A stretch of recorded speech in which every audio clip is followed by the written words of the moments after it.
Okay, reaction video. This is to What Has Gone Wrong at Everton Explained. Let's see how this works out.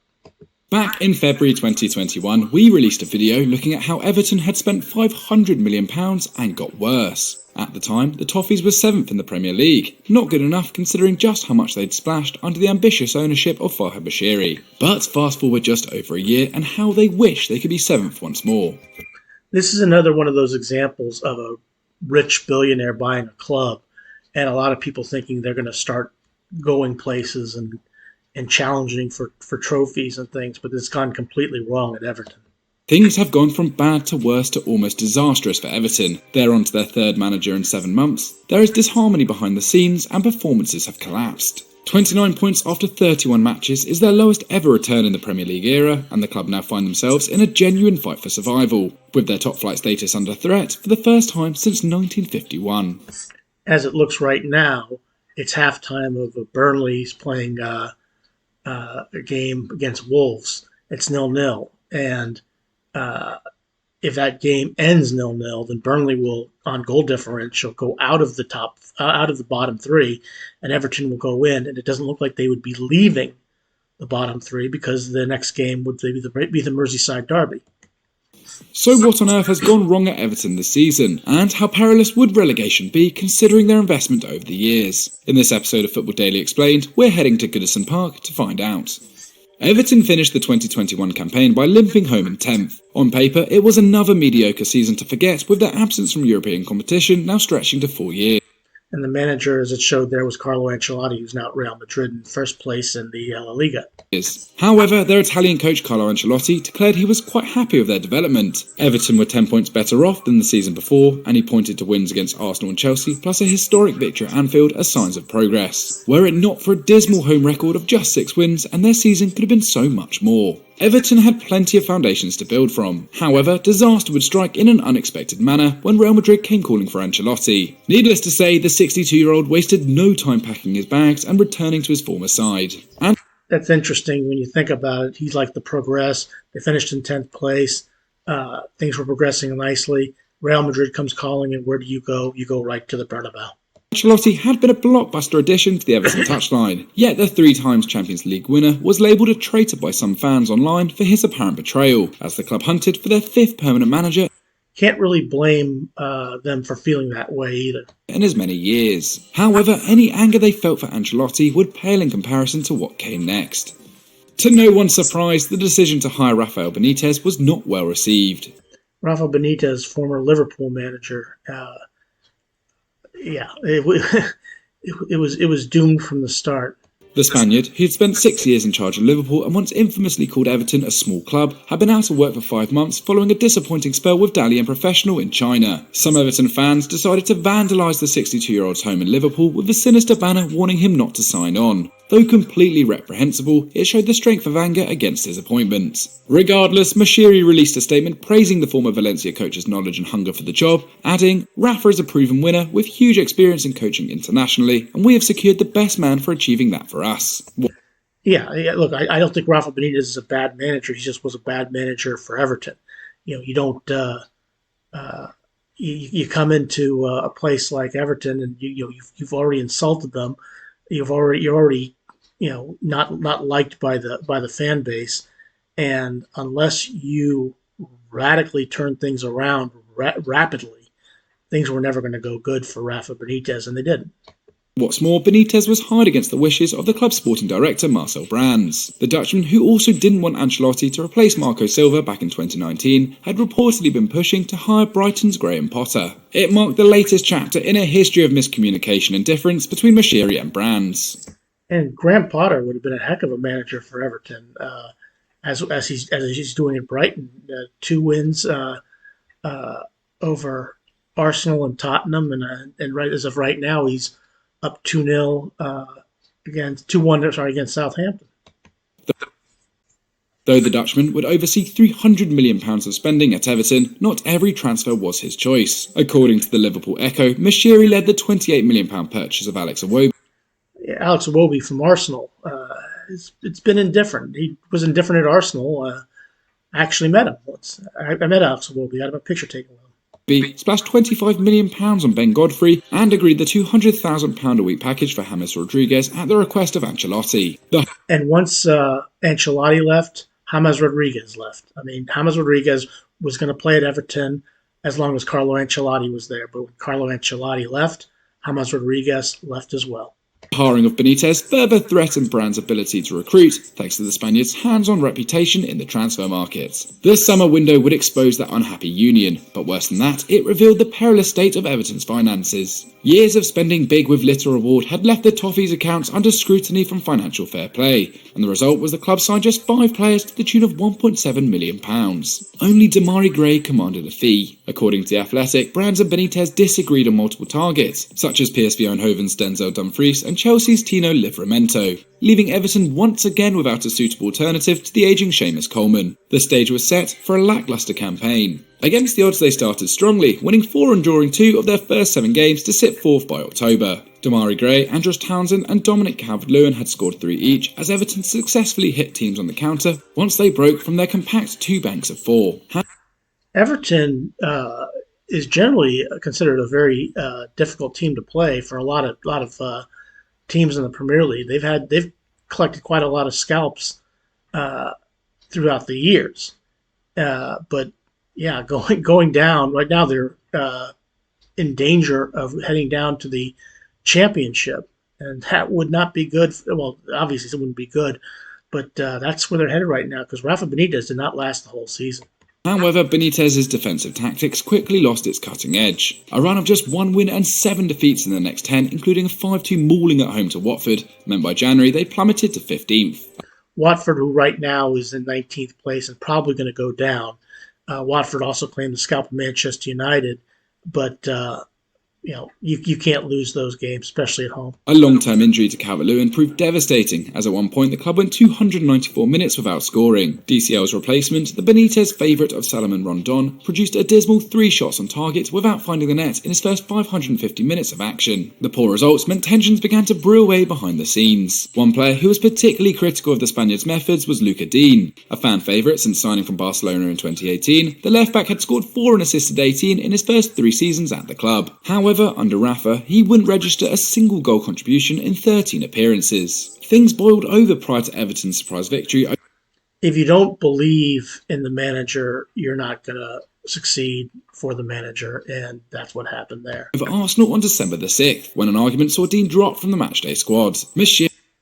Back Benitez and the French international was sold to Aston Villa for £27 million in the winter, much to the horror of the Goodison faithful. The former Inter Milan boss would also win his battle with Brands. On the same day they beat Arsenal, it was announced the 59-year-old had left his position at Goodison Park, 8 months after signing a new deal until 2024. In his final statement, Brands said, "The board and I agreed there is a clear difference in the vision and direction for this beautiful club." Meanwhile, Benitez received, quote, full support from Mashiri. But right now the board at Everton, it's not too dissimilar with Manchester United. They don't know what they're doing.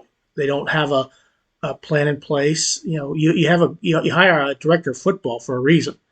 He's going to make decisions and push the club in the right direction. And you're going against what the person you hired to do the job. You're going against them. It's just not going to work out. But the club's fan groups made their voice clear, releasing a joint statement warning that the incompetence from the top of Everton Football Club cannot continue. Sadly, their cautionary words would not be heeded. With Brands gone, Benitez was handed the transfer control he desired, and he opened January by splashing £34 million on 2 fullbacks in Vitaly Mikolenko and Nathan Patterson, before signing Villa's Anwar El Ghazi on loan. However, by January the 16th, Benitez was also gone. A 2-1 defeat away to Norwich proved to be the final straw in his tumultuous tenure. Norwich, who's at the bottom of the league, down to you can't lose to Norwich. Norwich is going down. They were always going to go down. They were always going to be the last place team in the Premier League, and they're going to bounce right back up in a cup. And next year, they're probably going to win the championship. But you can't lose to Norwich, especially if you're a team like Everton. You're in charge, with the club just 6 points from the relegation zone. On leaving, he announced, "It is only once you're inside you realise the magnitude of the task," pointing to the general chaos behind the scenes. Given the club's track record, their hunt for yet another manager was never going to be straightforward. Sure enough, as the January transfer window ticked away, no appointment appeared close. Wayne Rooney stayed loyal to Derby County, Graham Potter wasn't interested, while Roberto Martinez reportedly toyed with the idea before sticking with Belgium. Yeah, Martinez probably was not going to come there because he still has a chance to do something at for Belgium. At this point in time, who would want to come to Everton, especially when their problems were being laid bare, and you aren't going to be able to do what you want to do, and so yeah, you put yourself in a bad situation. By January the 28th, it was revealed that the little-known Vitor Pereira and Frank Lampard were the main contenders, with Pereira as Mashiri's first choice. But the Portuguese coach had no Premier League experience, while his last job had been with the Turkish side Fenerbahce. According to The Guardian, some members of the Everton board also held serious reservations over the 53-year-old, citing his relegation from the Bundesliga with 1860 Munich, while some Everton fans spray-painted Pereira out, Lampard in on the walls of Goodison Park. That's an example of going for a name and not going for a man. Look, I'm not saying Lampard's a bad coach. In fact, I think that Lampard is a decent coach. He had a good record at Derby County, taking them almost to the Premier League. They would lose out to Aston Villa. At Chelsea, I think he was a little out of his depth. I don't think he's a bad manager. I don't think he's a bad coach. But you're actually bringing in Lampard, expecting him to work miracles, something he's never done before, and he doesn't even have a full transfer window. I think he was hired on January 31st. He was hired on the day the transfer window ended. So he's not going to be able to bring in the players he wants. He's got to make do with what he has. And what he has, quite frankly, hasn't been good enough as it's shown.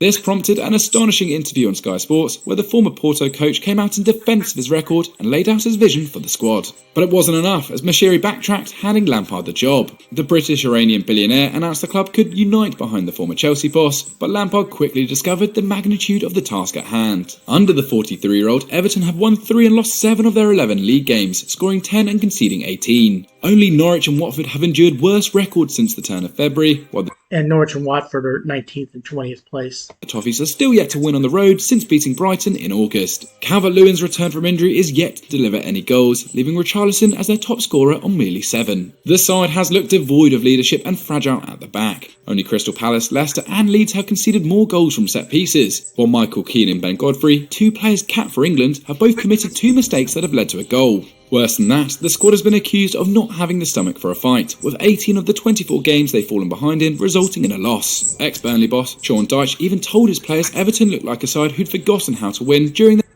Now that Sean Dyche is no longer at Burnley, that might be the way to go. If Everton go down, if they sack Frank Lampard, Sean Dyche might be the manager to come in at Everton. I don't know if he'd take it, but...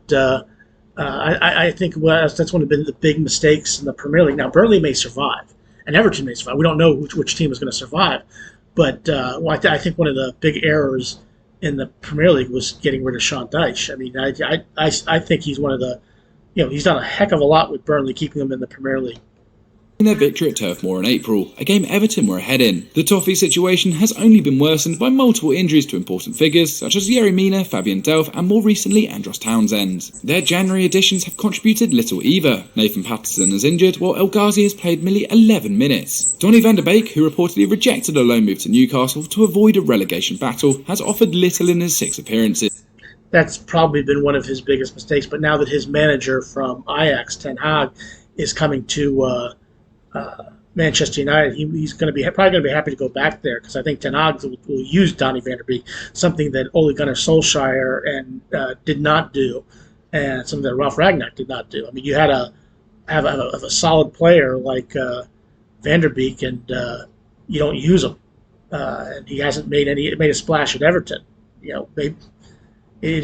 I would have thought van der Beek would have been a fantastic addition to any club. Then there is Dele Alli, signed on deadline day in a deal that could end up costing Everton £40 million. Dele Alli, his career has gone in the toilet since he went to and he left Tottenham, and Frank Lampard thought he might be able to resurrect it a little bit here. So far, no good.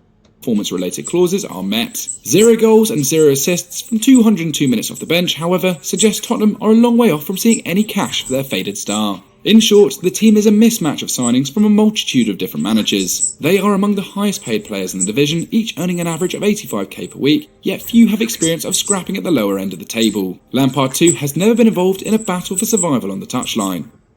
He's never been involved, to the best of my knowledge, to a battle to survive as a player, let alone a manager. This is something new for him. He's never experienced it. Like I said, he almost took Derby County up to the Premier League, but now he's expected to manage, and it doesn't get any easier. This weekend, he's got to play against Liverpool in the Merseyside Derby. If Liverpool was just like an eighth place team that wasn't in Europe, you know, okay, maybe you might think he has a chance there, but Liverpool has something to play for. Liverpool can still win the Premier League. Liverpool can still win the Champions League, and Liverpool can still win the FA Cup. They've already won the League Cup, so right now you're playing against a Liverpool team that should have no. Look, if Burnley leapfrog Everton above the drop zone, not a lot. I don't think they're going to get it back this weekend, and it's going to be difficult to see if they're going to pull it back. Everton may be going down. And going down would be disastrous. Last year, the accounts showed the club lost £120.9 million, giving them an overall loss of £255 million for the past 4 seasons. They have an expensive stadium development on their hands. Meanwhile, their total wage to turnover ratio has crept up to 95%, 25% above the recommended UEFA benchmark. In the words of Dr. Dan Plumley, a financial expert from Sheffield Hallam University, the last thing Everton need is having £60 million wiped off their revenue overnight by dropping into the Championship. How many of those players are going to want to stay and go down to the Championship? They may not have a choice. With clashes against Liverpool, Leicester, Chelsea and Arsenal to come, Everton have it all to do. Their last game of the season is at the Emirates, and they can't win on the road. And like they have some tough games coming up. And so right now, it'd be one thing if they're playing Norwich every week, but they're not. But Norwich, and who knows how catastrophic their decline might be. So that was our look at what on earth is going wrong at Everton. How bad was that hiring of Benitez? And I don't think Liverpool is going to lose any sleep over relegating Everton. They're not going to be the ones that are going to do it. But if Everton goes down, I don't think the Liverpool fans are going to lose a whole lot of sleep about that. Look, Everton is a club that has been a mainstay in the Premier League for a long, long time. But you have to earn your way in the Premier League, and you have to stay there. You have to play Liverpool, and Liverpool has something to play for. I mean, they're 4 points behind Manchester City as we speak, which means that Liverpool is going to want to win this game, and they're going to want to win this game badly. It's the Merseyside Derby. I wish Everton all the luck in the world, but I just do not see them doing that. Good luck to Everton. Good luck to Burnley as well. But that's just how it is. Well, thanks for watching the video. Please hit like and subscribe, and also hit like and subscribe for this.